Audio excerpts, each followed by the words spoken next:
Vice President Inday Sara Duterte, welcome back to the Netherlands. Kamusta po kayo, ma'am? Thank you for the welcome, and I welcome as well our mga kababayan na galing sa iba't ibang bansa na nandito sa Den Haag.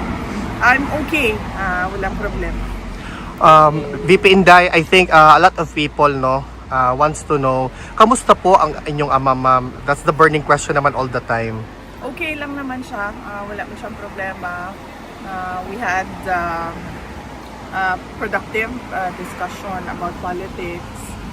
So, ang gusto lang, naubos yung oras namin sa kakatanong niya sa estado ng politika sa Pilipinas. Ma'am, it seems that notably 30 minutes early yung pag-out niyo, ma'am.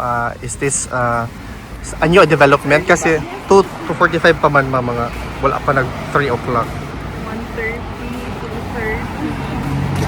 O, sa oras naman di ay? 2:44 pa, ma'am. Balik niya ang oras mo. 2:44 pa, ma'am. 2:44, so 15 minutes early. Mga 20. Wala akong kabantay. Wala akong kabantay. Okay. Actually. But everything is okay naman so far, ma'am. Mo, dating nga lito, no? Wala ka, VP. Actually, nag-chismis magod mini Pierre ni kaganina. Tapos, sulti na ang security na I have to go daw, I have to go. And then PRD requested 5 minutes extension para lang mahuman ang chismis ba. But said no, not today. But on any other day, yes. So I was thinking maybe, I don't know. Okay. I do not know. Basta na siya lain na schedule pa. Okay.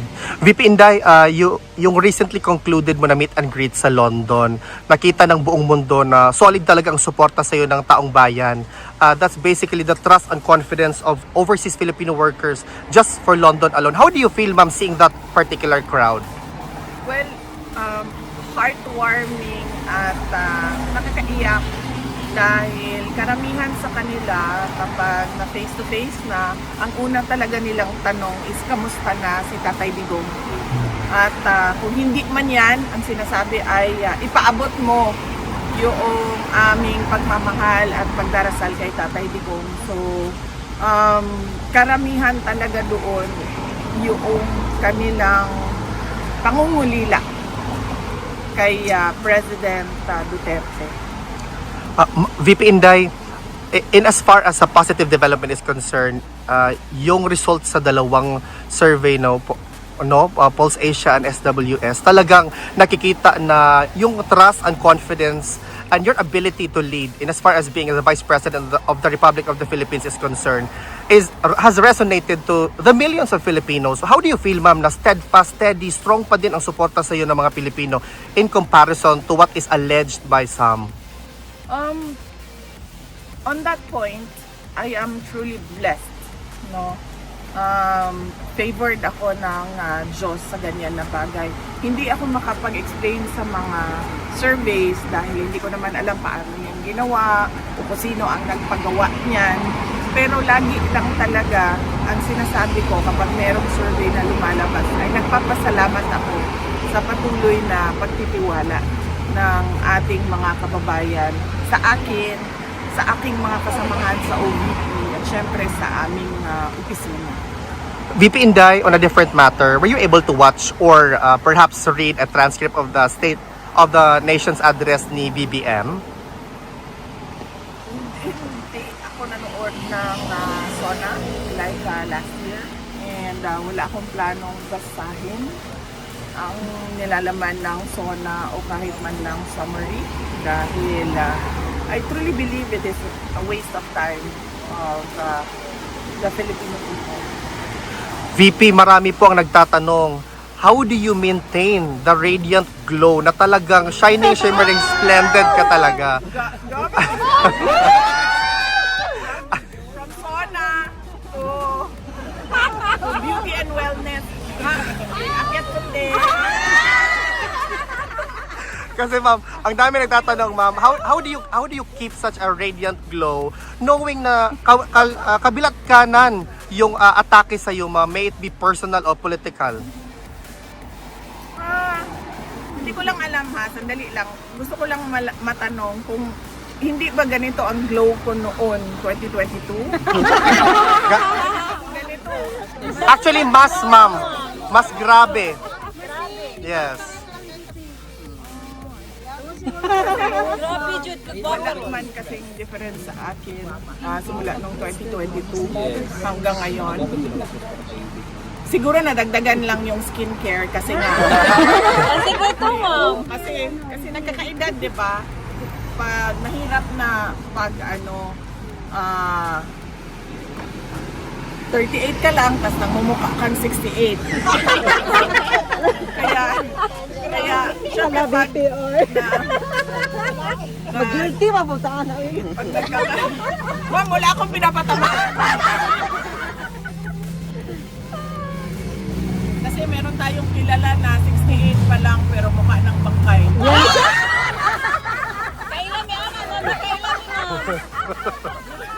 Wala naman nagbago sa akin ma'am. Simula nung 2022, in fact, before 2022.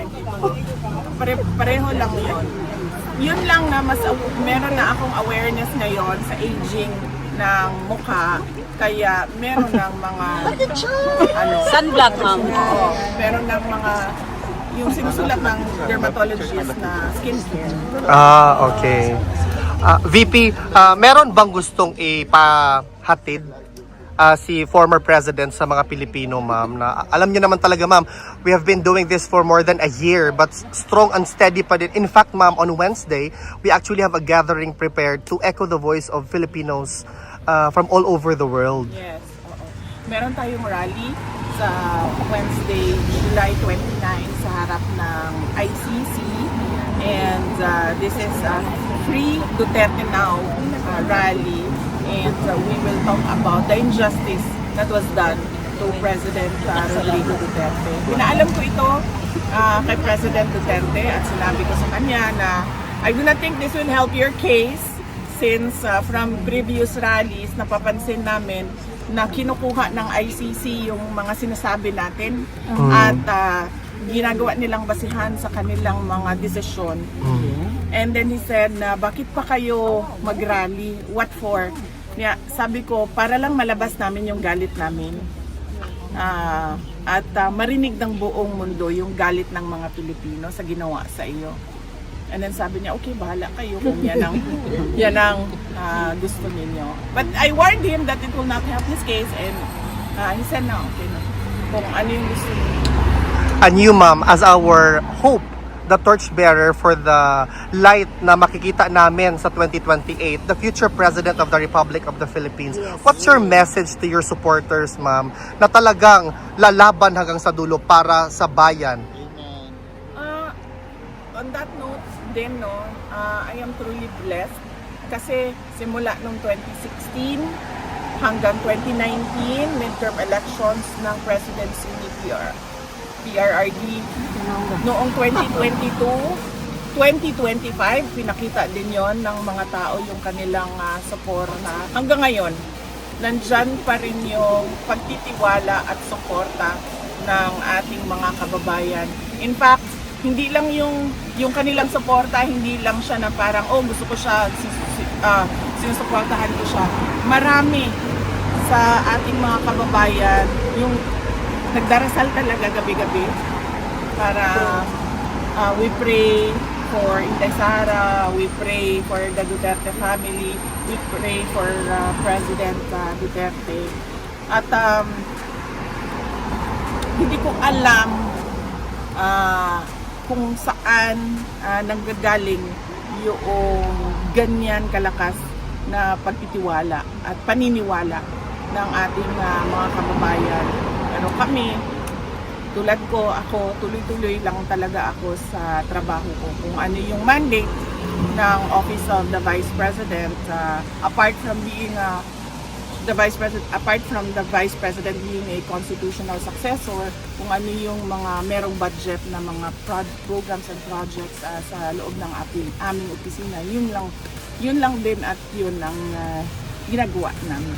VP Inday, on behalf of the Filipino all over the world, asahan niyo po ang suporta namin sa 2028. Duterte! Dapat tayo maging mapagmatyan, dapat tayo makialam dahil sinabi ko na nga noon, di ba, we do not know if we still have a country by 2028. And at the rate that this dictatorship is going, we do not even know if there will be elections on 2028. Just keep Kaya, praying, ma'am. kaya, yes ma'am, yung unang-una, dasal. Tapos pangalawa, kailangan talaga tayo makilahok, makialam, umuna sa ginagawa ng administrasyon. Maraming salamat. Question ka? One question.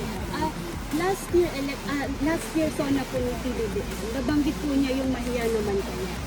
And then according to him, ma'am, he's the one na na-expose about sa corruption, especially po sa flood control scheme. And then sabi po niya, wala daw pong administrasyon ng mga nakaraan ang may nagawa tungkol dito. Siya lang daw po ang may mga napakulong and then may na-frozen na asset.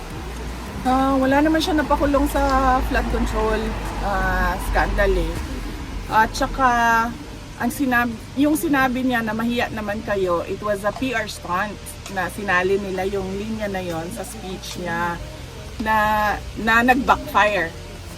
Dahil ang katotohanan naman kasi talaga, ghost projects yung flood control kung hindi man substandard, unfinished or substandard projects. No? So, sinasabi niya na lang yan ngayon na parang ako yung nagsabi ng mahiya naman kayo para mailayo niya yung sarili niya doon sa flood control scandal.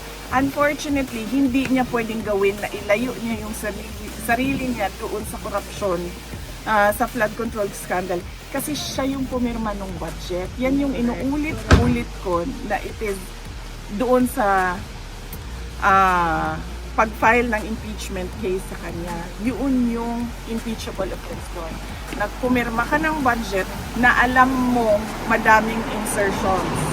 Na alam mo yung NEP mo hindi na siya yung lumabas na GAA.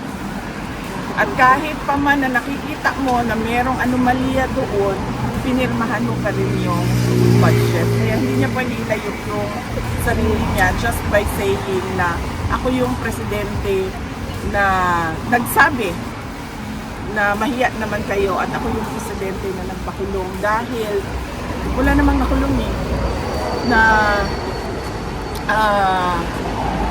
walang nakulong na mga tao na tumanggap ng mga maleta na galing sa flood control scandal.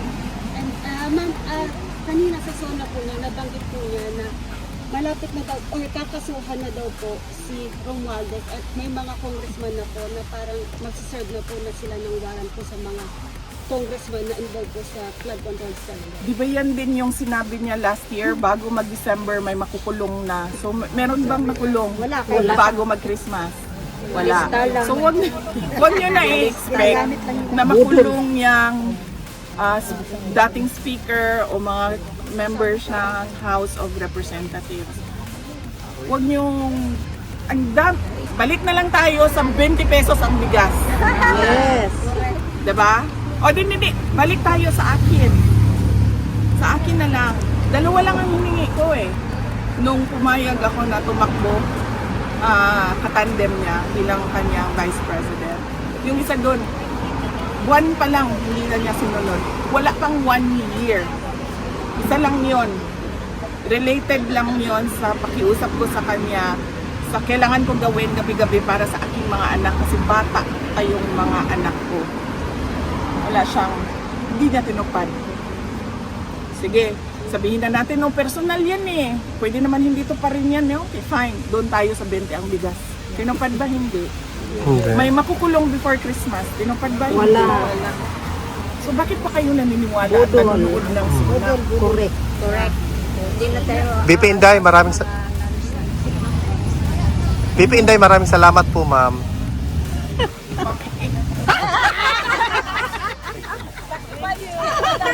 Picture na ta, ma'am.